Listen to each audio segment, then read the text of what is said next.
Good day and welcome to the TrustCo Bank Corp earnings call and webcast.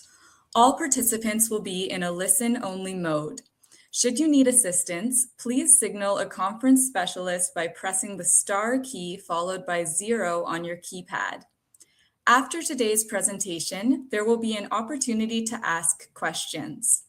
To ask a question, you may press star and then 1. To withdraw your question, you may press star 1 again. Before proceeding, we would like to mention that this presentation may contain forward-looking information about TrustCo Bank Corp NY that is intended to be covered by the safe harbor for forward-looking statements provided by the Private Securities Litigation Reform Act of 1995. Actual results, performance, or achievements could differ materially from those expressed in or implied by such statements due to various risks, uncertainties, and other factors.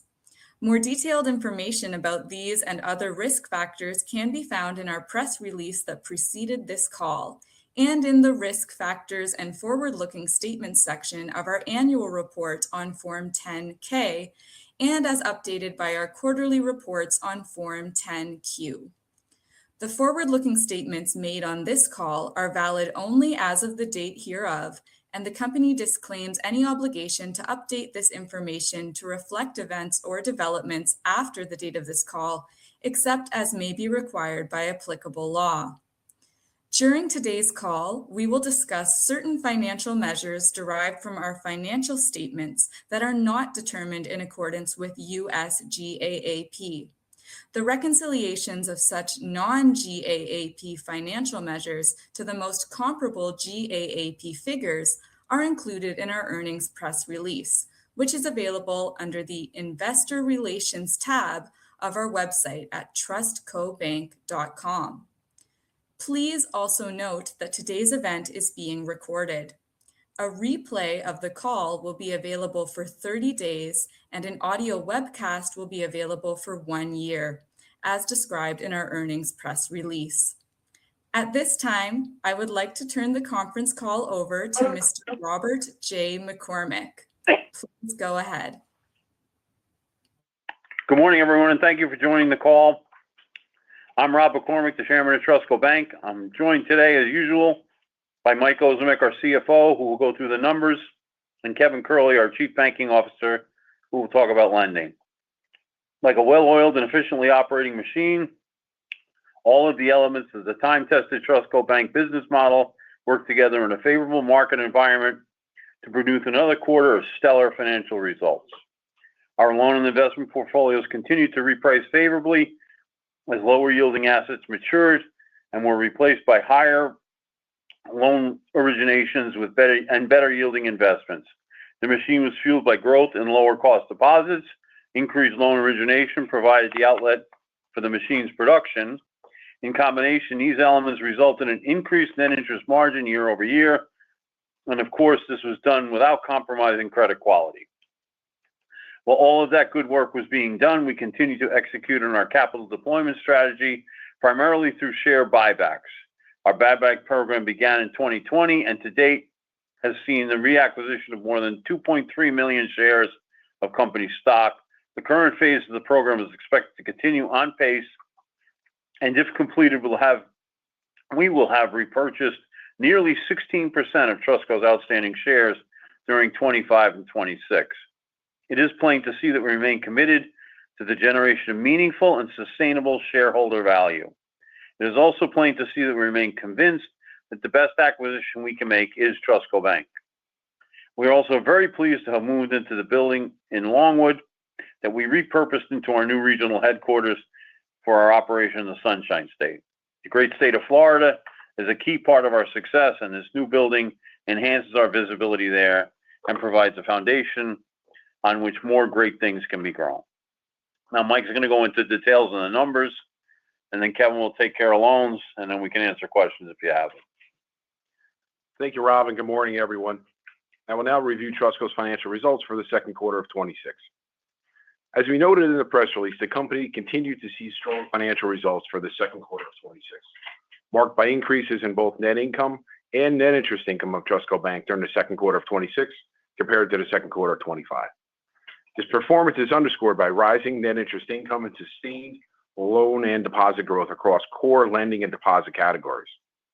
This resulted in second quarter net income of $17 million, an increase of 12.8% over the prior year quarter, which yielded a return on average assets and average equity of 1.04% and 10.22% respectively.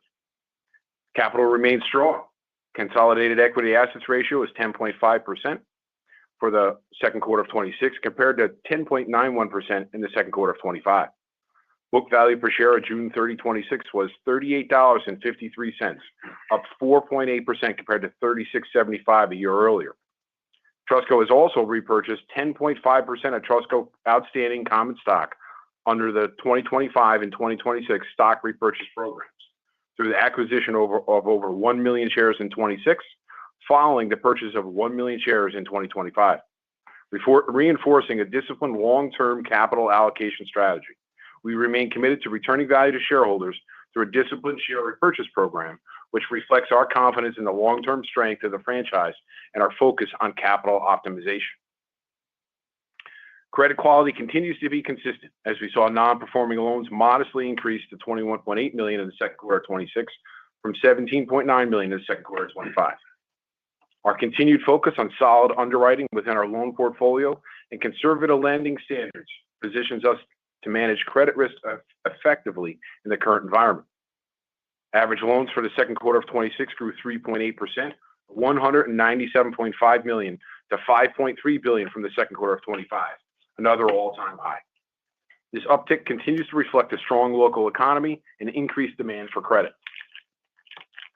For the second quarter of 26, the provision for credit losses was $650,000. The ratio of the allowance for loan losses to total loans was 1.01% as of June 26 and 0.99% for June of 25.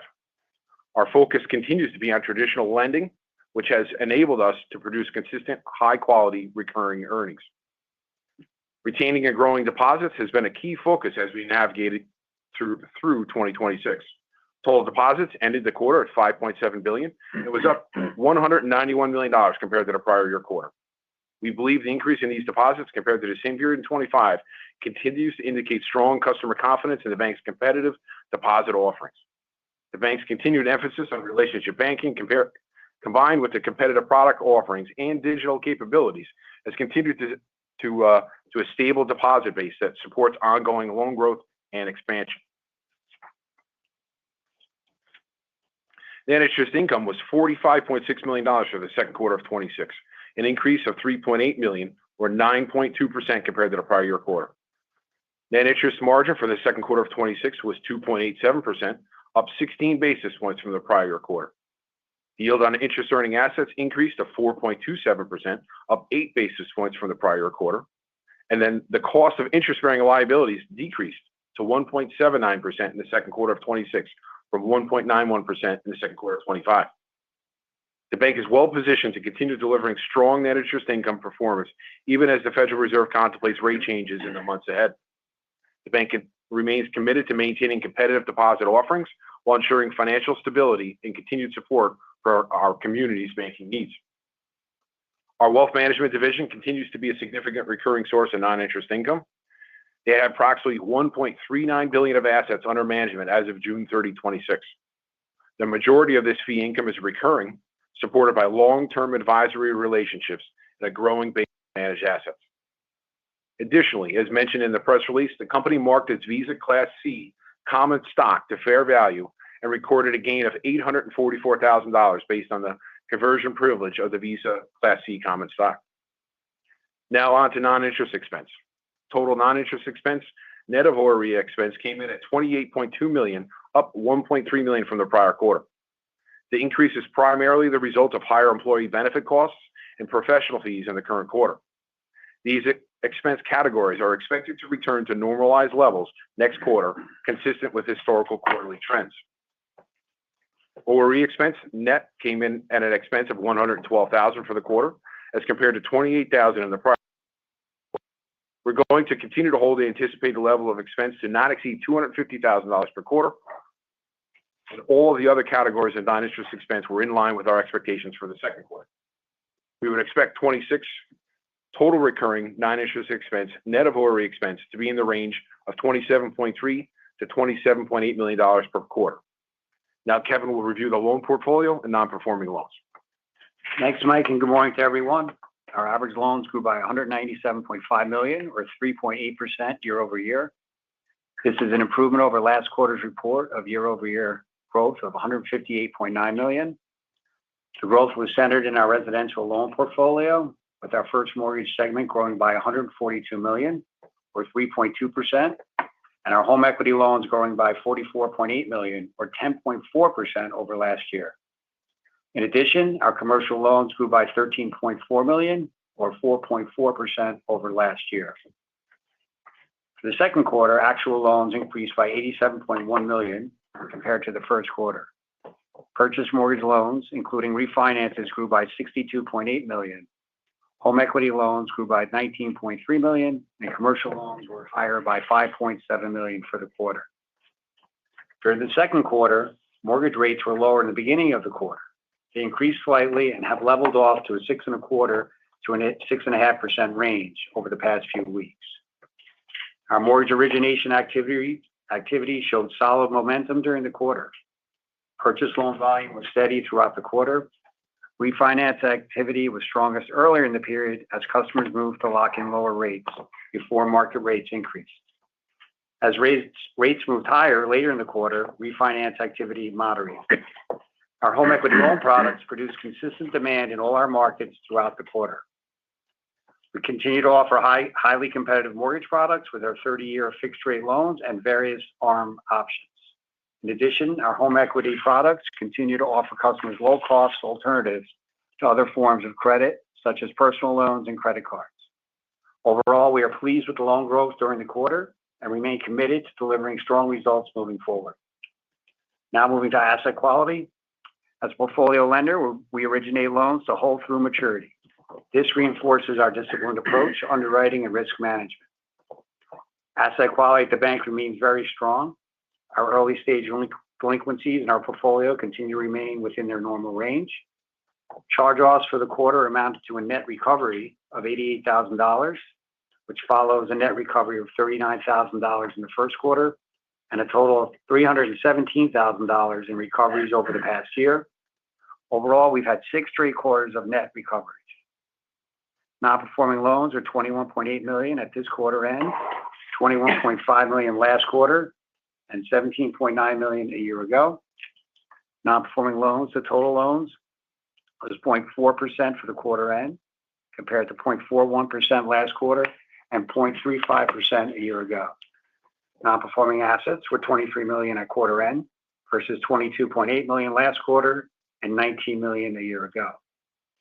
At quarter end, our allowance for credit losses remained solid at $54.1 million, with a coverage ratio of 249%, compared to $53 million with a coverage ratio of 240% at the end of the first quarter, and $51.3 million and a coverage ratio of 286% a year ago.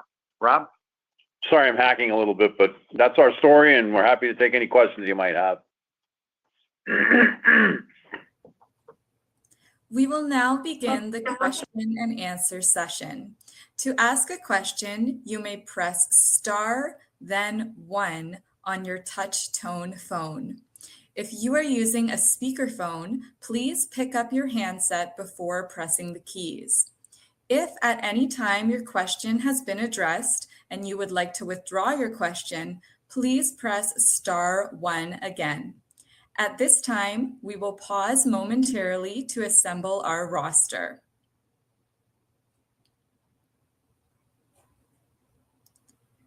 Your first question comes from the line of Ian Lapey with Gabelli Funds. Your line is open. Please go ahead.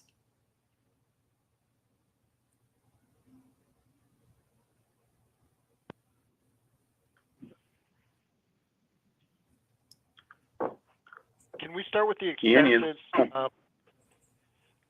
I just want to make sure, Rob, that I understood what you said. So the increase, last quarter you had guided to 26.7 to 27.3, and it came in at 28.2.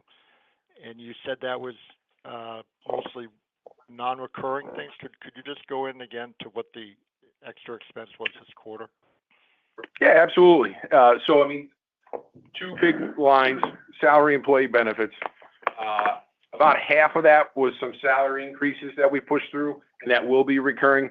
About half of that increase in salary benefits are related to incentive comp programs that, as one in the large piece of that, as our stock price continues to go up, we revalue those plans. And some of that expense, flushes through that first quarter. So if stock price keeps going up, we would see that. But if it remains steady, that line item will go down to a more normalized level. Same thing with professional fees. That popped a little bit in the quarter for some consulting, legal, and accounting fees. That won't continue to recur. Okay. Thank you. And then you said now the guidance is 27.3 to 27.8. Right. And so is that increase, is that basically what you said about the salary increases? Yeah, absolutely. And then when you compare that really to the end of the year, that's about a 3%, guided increase compared to where we were. So that's kind of where we think is a steady kind of growth in the expenses, nothing too out of line. You will have blips from here and there, but that's what we're seeing. Okay. And then pulling back, maybe big picture question, I guess, with potential indications that rates may start moving up, short-term rates. Could you just talk about, sort of how you're positioning the company now as compared to maybe before we had the last, big set of Fed rate increases in 22. Obviously, in 23 and 24, you had pretty significant declines in earnings.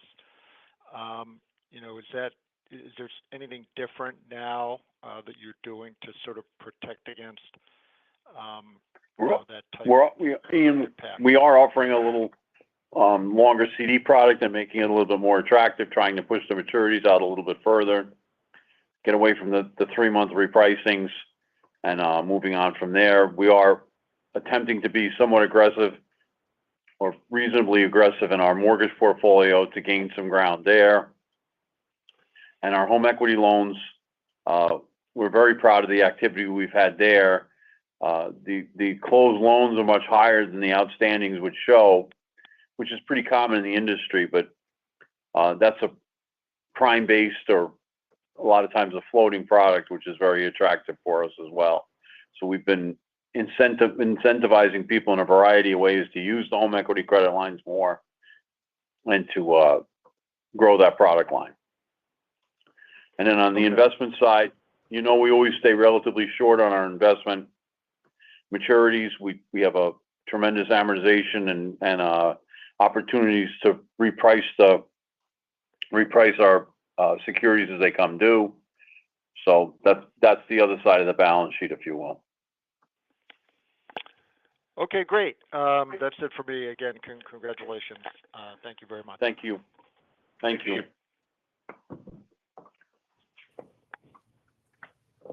This concludes our question and answer session. I would like to turn the conference back over to Robert J. McCormick for any closing remarks. Thank you for your interest in our company. We hope you have a great day. This concludes today's call. You may now disconnect.